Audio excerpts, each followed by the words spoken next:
Hello friends, कैसे हो आप सब। उम्मीद करता हूं सब अच्छे होंगे। मैं अनुज कुमार सृष्टि कोचिंग इंस्टीट्यूट के इस परिवार में आपका स्वागत करता हूं। फ्रेंड्स, जैसा कि आप सभी जानते हो कि यूट्यूब पर हमने एक मुहिम छेड़ी हुई है। सीटेट 2023 की कंप्लीट सीडीपी आपको यूट्यूब पर निःशुल्क कराई जा रही है। इसकी अब से पहले हमारी 3 क्लास हो चुकी है, 4th क्लास आज आपकी चल रही है। तो फ्रेंड्स, आप प्ले लिस्ट में जाकर के प्रीवियस क्लास कर सकते हो।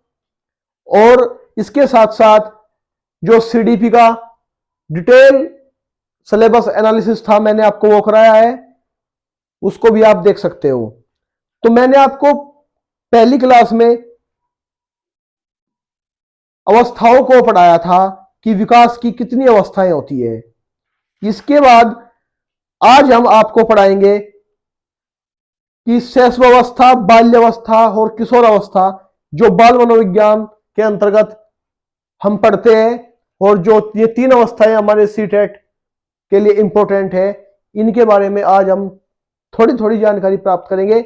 इसके बाद इन तीनों अवस्थाओं की जो सामाजिक, शारीरिक, मानसिक विकास है, उन सब की जानकारी हम इसमें प्राप्त करेंगे। तो मैं आज आपको शैशवावस्था, बाल्यावस्था और किशोरावस्था की जानकारी दूंगा कि बालक का विकास इन अवस्थाओं में किस किस प्रकार से होता है। तो हमारी जैसे कि पहली अवस्था है शैशवावस्था।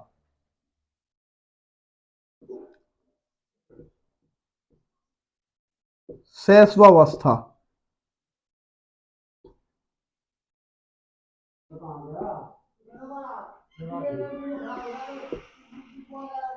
शैशवावस्था हमारी जन्म से लेकर 2 वर्ष की आयु तक चलती है। यानी कि जन्म से 2 वर्ष की जो हमारी अवधि है वो शैशवावस्था की है। इस अवस्था में बालक में कुछ परिवर्तन देखने को मिलते हैं, जैसे पुनरावृत्ति। पुनरावृत्ति इसमें बालक में देखने को मिलेगी इस अवस्था में।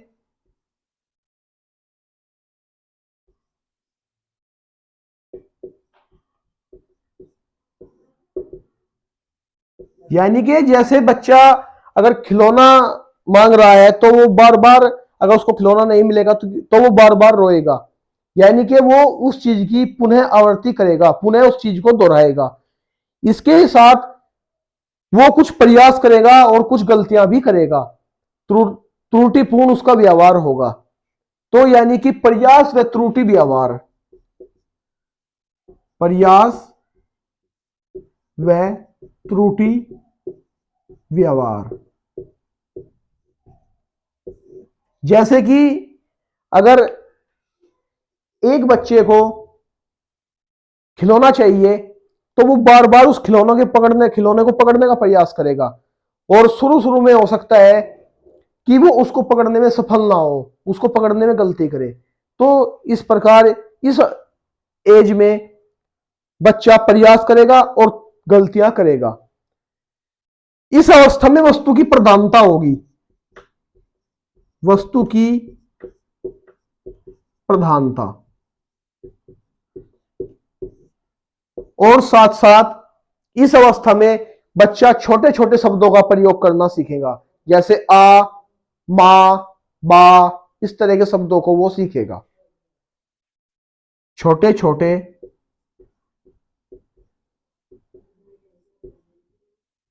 शब्दों को सीखेगा। तो ये रही हमारी शैशवावस्था कि इसमें बच्चा किस प्रकार का व्यवहार करेगा। इसके बाद जो हमारी अवस्था आएगी, आप साथ के साथ इसको नोट करते चलिए। इसके बाद जो हमारी अवस्था आएगी वो आएगी हमारी बाल्यावस्था। तो जैसा कि आप जानते ही होंगे, मैंने पहले भी आपको क्लास में बताया हुआ है कि जो हमारी बाल्यावस्था है वो शैशवावस्था के बाद शुरू होती है। यानी कि जब बच्चा 2 वर्ष का हो जाएगा, 2 वर्ष से 12 वर्ष की जो आयु होगी वो हमारी बाल्यावस्था की होगी। और इसको भी हमने 2 भागों में विभाजित किया था, प्रारंभिक बाल्यावस्था और उत्तर बाल्यावस्था। जो हमारी प्रारंभिक बाल्यावस्था है उसमें जो हमारी एज रहेगी वो 2 से 6 वर्ष तक रहेगी, और जो उत्तर बाल्यावस्था है उसमें 6 से 12 वर्ष तक के बच्चों को रखा जाएगा। लेकिन कुछ मनोवैज्ञानिक 6 से 11 वर्ष की जो अवस्था है उसको भी बाल्यावस्था में रखा है। तो चलिए अब हम जानेंगे बाल्यावस्था की, कि बाल्यावस्था में बच्चे में किस किस प्रकार के परिवर्तन देखने को मिलते हैं।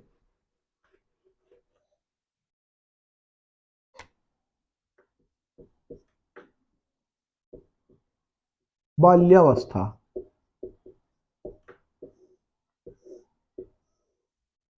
ये 2 प्रकार की होती है। पहली है प्रारंभिक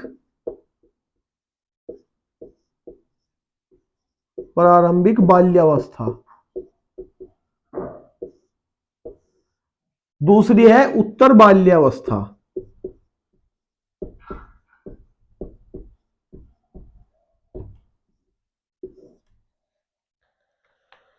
तो जो हमारी बाल्यावस्था है वो है हमारी 2 से 12 वर्ष तक, 2 से 12 वर्ष तक। और इसको भी जैसे हमने 2 भागों में विभाजित किया, पहली प्रारंभिक बाल्यावस्था और दूसरी उत्तर बाल्यावस्था। यानी कि जो प्रारंभिक बाल्यावस्था है वो है हमारी 2 से 6 वर्ष, और जो हमारी उत्तर बाल्यावस्था है वो है हमारी 6 से 12 वर्ष।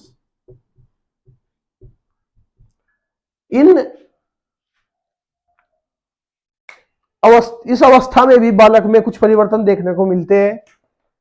तो पहले हम बात करेंगे प्रारंभिक बाल्यावस्था की। इसमें जो बालक है वो उसका जो व्यवहार है वो विरोधात्मक होता है।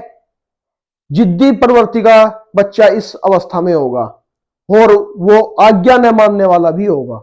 यानी कि इसका जो व्यवहार होगा वो विरोधात्मक होगा, विरोधात्मक, जिद्दी, वह बात न मानने वाला, बात न मानने वाला।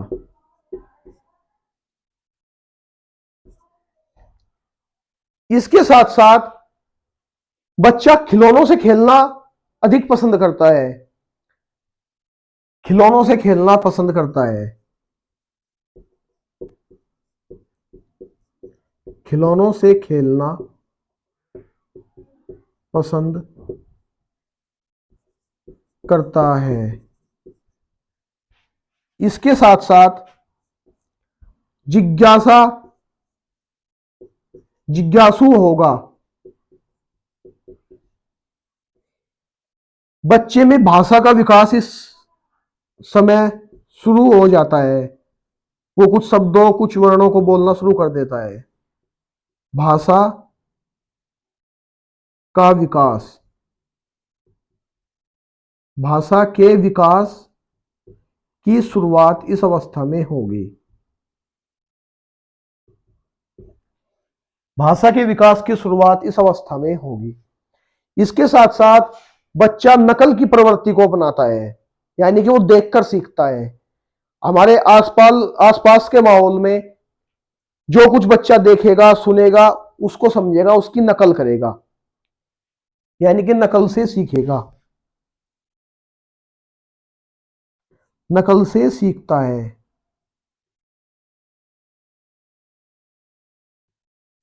इसके साथ साथ बच्चे में संवेगों का विकास होगा, संवेगों का विकास, जैसे क्रोध, खुशी, दुख आदि। बाल्यावस्था में जो ये कुछ हमें देखने को मिले यही हमको उत्तर बाल्यावस्था में देखने को मिलते हैं। इसके साथ साथ बच्चा स्कूल जाना प्रारंभ कर देता है, स्कूल जाना प्रारंभ, स्कूल जाना प्रारंभ कर देता है। शरारत अधिक करने लगता है, शरारत अधिक करने लगता है, शरारत अधिक करता है। उसकी जो जिज्ञासा की प्रवृत्ति थी,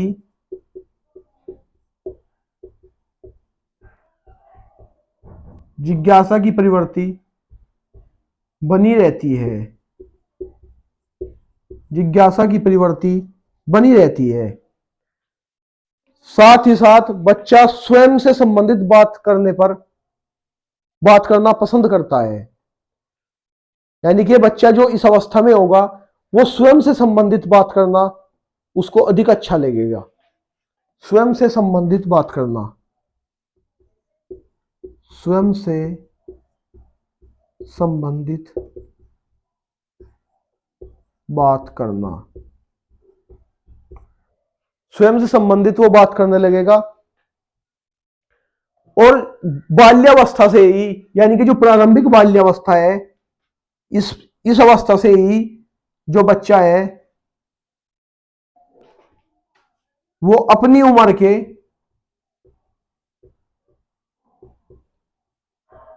अन्य बच्चों के साथ, अन्य बच्चों के साथ मित्रता शुरू कर देता है, मित्रता शुरू कर देता है। तो हमने ये समझा बाल्यावस्था में क्या क्या लक्षण बच्चे में देखने को मिलते हैं। अब हम बात करेंगे किशोर अवस्था की, जो हमारी 12 से 18 वर्ष तक चलती है। किशोर अवस्था में क्या क्या परिवर्तन देखने को मिलते हैं, अब हम उसकी बात करेंगे, उस पर चर्चा करेंगे।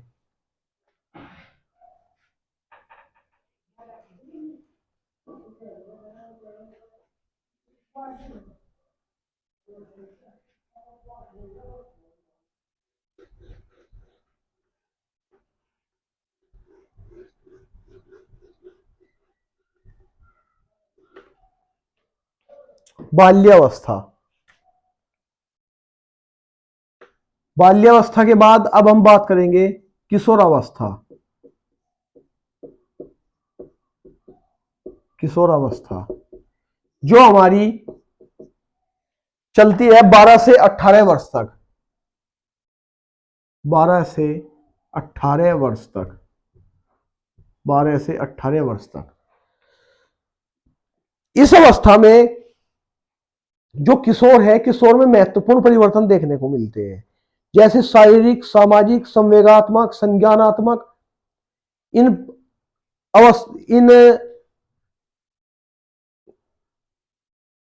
कारकों का उसमें विकास होगा। यानी कि जो किशोरों की अवस्था है, किशोरावस्था में बालक में मानसिक, संवेगानात्मक, संज्ञानात्मक, सामाजिक विकास देखने को मिलता है।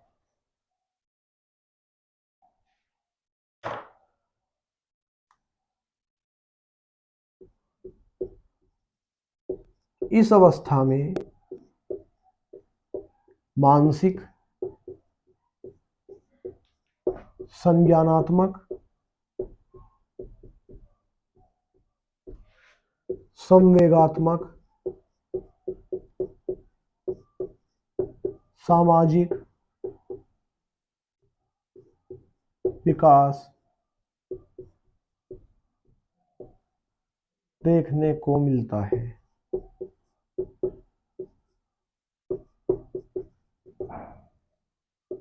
देखने को मिलता है।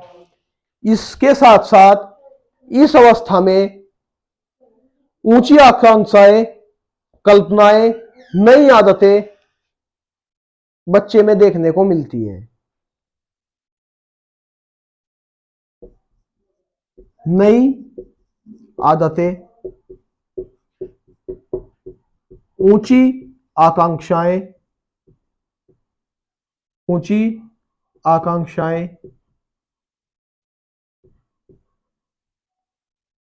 और इसके साथ साथ व्यवहार में भटकाव देखने को मिलेगा।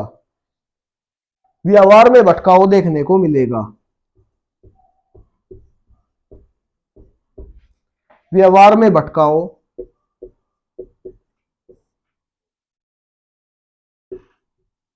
देखने को मिलेगा।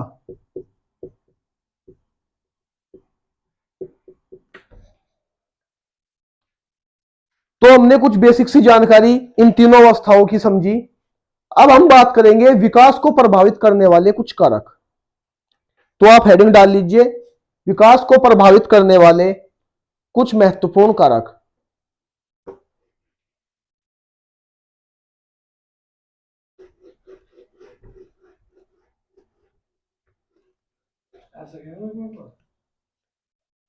विकास को प्रभावित करने वाले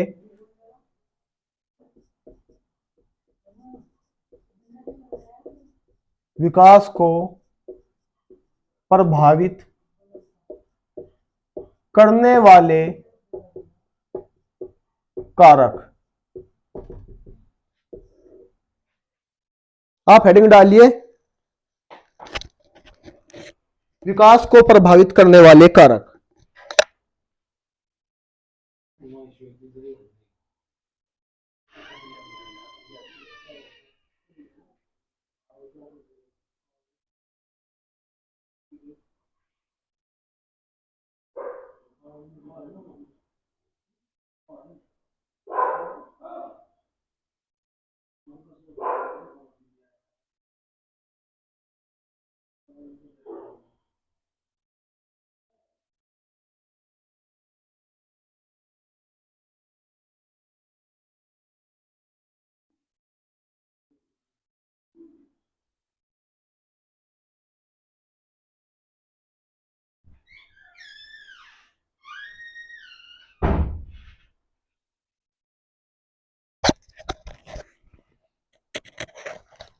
तो आपने जैसे कि हेडिंग लिखा विकास को प्रभावित करने वाले कारक। अब मैं कुछ कारक को यहां लिखूंगा और उसको मैं आपको समझाऊंगा, आप अपने अनुसार अपने नोट्स में उसको लिखिए। तो जो विकास को प्रभावित करने वाले कारक है वो है सबसे पहले वंशानुक्रम। पहला जो कारक है वंशानुक्रम। वंशानुक्रम में जो प्रभाव पड़ता है बालक पर, रंग रूप, उसकी शारीरिक विकास, उसकी लंबाई का बढ़ना, बुद्धि, उसकी तार्किक क्षमता, इन सभी का पर प्रभाव उसके वंशानुक्रम के अनुसार पड़ता है। यानी कि अगर एक बालक के माता पिता की लंबाई 5 फुट 10 इंच या 6 फीट के आसपास है तो बच्चे की लंबाई भी अधिक होने की संभावना है। यानी कि बच्चा भी लगभग 5 फीट 10 इंच, 5 फीट 11 इंच या 6 फीट के आसपास होने की उम्मीद है। लेकिन अगर एक बच्चे के माता पिता 5 फीट की हाइट के हैं तो बच्चे की हाइट भी अधिकांशतः कम ही रहेगी। तो ये कुछ वंशानुक्रम विकास को प्रभावित करने वाले कारक है। अब अगर हम बात करें पौष्टिक आहार की, पौष्टिक आहार। पौष्टिक आहार में बच्चा जब मां के गर्भ में होता है तो ये मां की जिम्मेदारी है, मां की ड्यूटी बनती है कि वो संतुलित और पौष्टिक आहार का भोजन करे ताकि उसके होने वाले बच्चे का शारीरिक मानसिक विकास सही ढंग से हो सके। उसके बाद जब बच्चा जन्म लेता है तो बच्चे को भी पौष्टिक आहार मिलना चाहिए जिससे उसका शारीरिक विकास, मानसिक विकास अच्छी प्रकार से हो सके। यदि बच्चे को पौष्टिक भोजन नहीं मिलता तो उसका शारीरिक विकास, मानसिक विकास सही ढंग से नहीं हो पाता। इसके बाद अगर हम बात करें बुद्धि की, बुद्धि भी विकास को प्रभावित करने वाला एक कारक है। बुद्धि, अगर हम बात करें बुद्धि की तो यदि बालक तीव्र बुद्धि का होगा तो उसके अंदर सामाजिक, संवेगात्मक, संज्ञानात्मक विकास की जो दर है वो अधिक होगी। यानी कि उसमें अच्छी प्रकार से ये सभी विकास हो सकेंगे। और यदि अगर बालक मंद बुद्धि है तो उसमें ये सब विकास अच्छी ढंग से भली भांति नहीं हो पाएंगे। तो यानी कि बुद्धि का भी विकास को प्रभावित करता है कि बच्चा तीव्र बुद्धि है या मंद बुद्धि है। इसके बाद यदि हम बात करें अंतःस्रावी ग्रंथियां, अंतःस्रावी ग्रंथि, अंतःस्रावी ग्रंथियां। तो इन अंतःस्रावी ग्रंथियों के से जो स्राव होता है, उस स्राव का भी बालक के शारीरिक व मानसिक विकास पर प्रभाव पड़ता है। यानी कि अंतःस्रावी ग्रंथियों के स्राव से बालक का मानसिक शारीरिक विकास प्रभावित होगा। इसके बाद यदि हम बात करें लैंगिक भिन्नता की,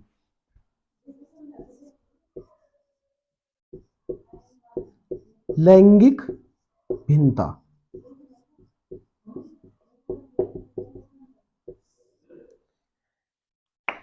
तो इसको हम एक उदाहरण से समझेंगे।